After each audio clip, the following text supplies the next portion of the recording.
o remédio proporciona? O que ele traz de qualidade de vida para quem tem TDAH? Então, a medicação, ela ajuda a pessoa a conseguir se concentrar melhor, a prestar mais atenção, ela consegue estudar, né? Ela consegue também ficar mais calma, mais tranquila, se organizar melhor, porque o TDAH ele tende a ser uma pessoa desorganizada, né? E ajuda também na impulsividade, então ele melhora a vida da pessoa como um todo. Uma pessoa que está fazendo tratamento de TDAH, em algum momento da vida ela vai conseguir viver sem a medicação?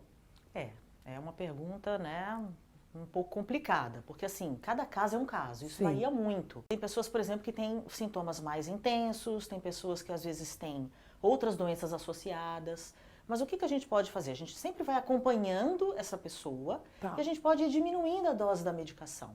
Não necessariamente todo mundo vai usar remédio o resto da vida, mas talvez use, mas com uma dose um pouco mais Sim. baixa.